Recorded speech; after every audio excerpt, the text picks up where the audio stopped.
Yo, book nerds!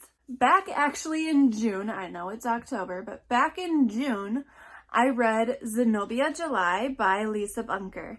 I read this for my summer classes for grad school, but I thought it was really nice timing because since I read this in June, it was Pride Month, and this story is about a trans girl. Her name is Zenobia July, and she goes by Zen sometimes. This is a middle grade book, and Zenobia is in middle school. And besides the fact that the main character is a trans girl, there is also a trans boy in this story. There is a lesbian couple, there's a non-binary person, there is a drag queen. There's just a lot of representation in this one book, so it was very nice to read during Pride Month. But basically this story is obviously about Zen, and she's starting at a new school, and this is the first time she is going to be going to school as a girl. At her old school, it was before she transitioned, so everyone knew her as a boy. And so at this school, nobody will know that she's trans. And so we start literally on her first day of school, and she's very, very nervous and very anxious. And she's very scared that people are going to find out that she's trans, and you feel her anxiety. And I think that Lisa Bunker does a great job of getting those complex emotions to pull you in. And right away, you care about Zen and you want to protect her and make sure she's safe and okay. I was nervous, though, about this book when I started it. I was nervous that it was just going to be about Zen being trans, and I didn't want that to be the story. Because in real life, trans people aren't just trans, they have lives. There's more to their personality, there's more about them. And so I was worried that it was going to be a very flat story, but I was so wrong.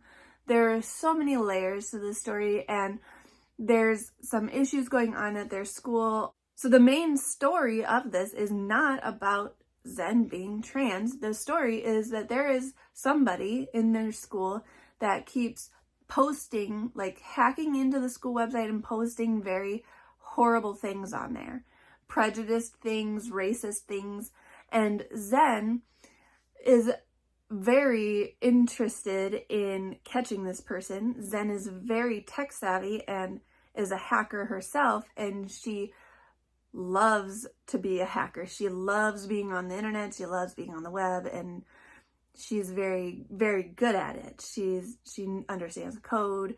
She's just very good at it. And so it becomes her personal mission to find this hacker and bring them to justice. And it was so much fun.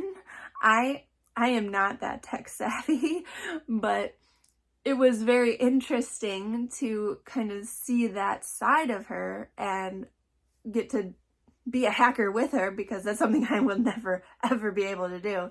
It's just not in my skill set. So isn't that the beauty of reading? We get to experience things that we never would. But this is just a very complex, layered story, and I loved that. Everyone should read this book because it will give you an insight into the mind of what somebody goes through that is trans, the prejudice they feel, the anxiety they feel, the fear, the very, very real fear that Zen feels about this.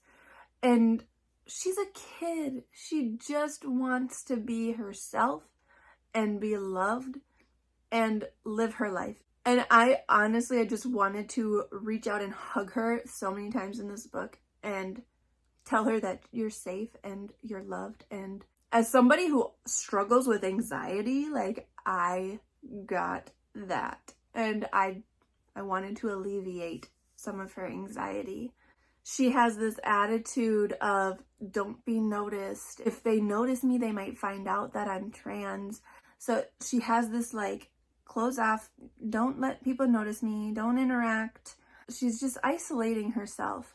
So obviously, with Zen being very closed off, it would be hard for her to make friends, except we have Arlie.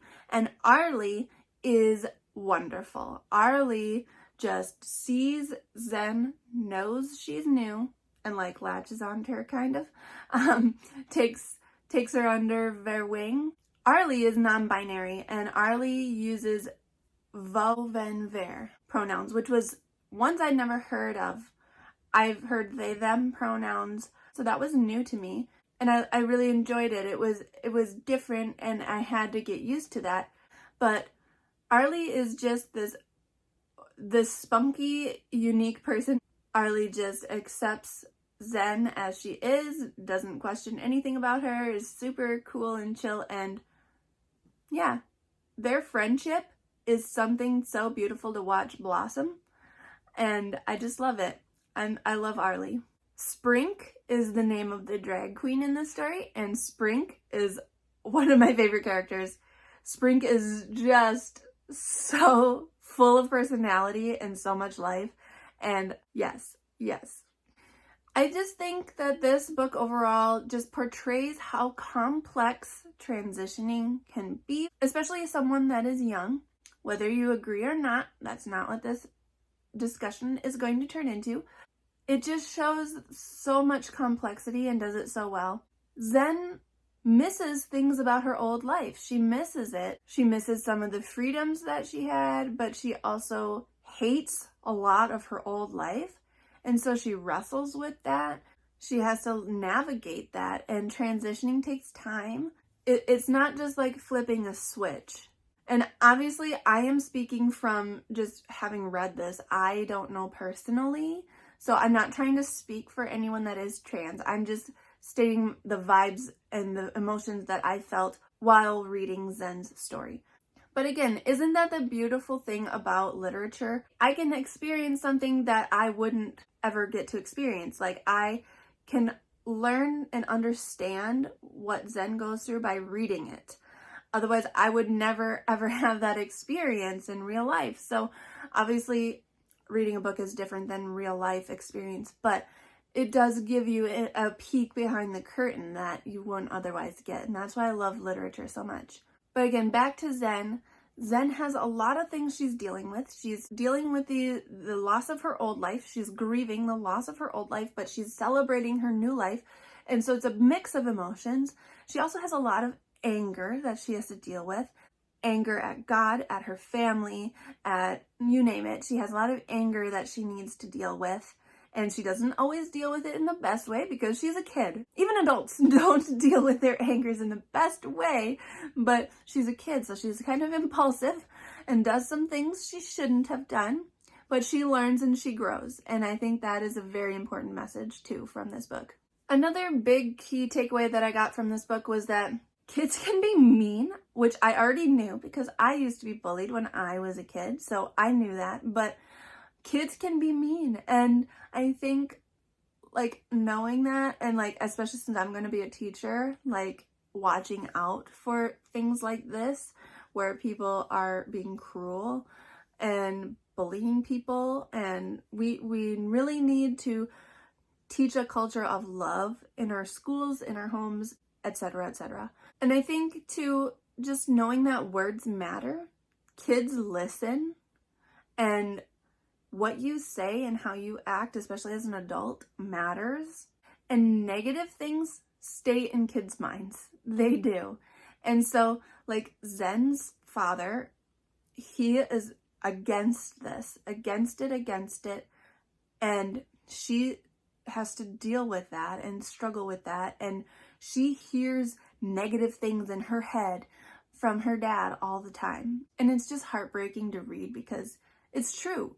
The things that we say to our children will stay with them. That's not the only struggles Zen has either. Like, she deals with so much like body image issues. Like when she takes a shower, she's very uncomfortable seeing her physical body. She's extremely uncomfortable with it. She hates taking showers. She hates looking in a mirror because when she looks in a mirror, even though the outside world sees her as a girl, she sees herself as a boy still. And she hates that. She doesn't recognize herself in the mirror. She feels on the inside that she's a girl, but when she sees her physical face, she just sees a boy. And she can't bring the two together. I feel like I'm explaining it very poorly, but I'm trying really hard to find the right words. Bunker does such a good job portraying it in this book. The struggle and the emotions that come along with not being comfortable in your own body. Spoiler alert too a little bit here. I loved that we don't ever learn Zen's dead name. And we also don't ever learn whether Arlie is biologically male or female. And that's fine. We don't need to know. Zen goes by Zen or Zenobia. That is her name. It was legally changed even. So that is her name. And it doesn't matter if Arlie is genetically a boy or a girl. Arlie identifies as non-binary, and I just love that we never find that out, because I just know that there will be people that would read this book that once they found that out, that is how they would refer to them, because people they are stubborn and they won't agree, and so they will just refer to people by their dead name. Or even, I can just see it that even for a fiction novel, people would do that. So I love that that isn't even an option. Lisa Bunker didn't even give people that option to do that. Overall, I really enjoyed this book. I thought it was great. It was engaging. It was very thought-provoking. I think that people should read it. My one complaint with this book was that I didn't feel like some of the conversations felt natural. And maybe I'm just getting old. Maybe these young people really do talk like this. Maybe I'm just getting old. But that was my one complaint, was that some of the conversations didn't feel natural. Check this book out. Let me know if you've read it, what your thoughts were. Let's talk in the comments. But please keep it civil, as I know this is a very hot button issue. So I want to keep this conversation healthy and good and positive.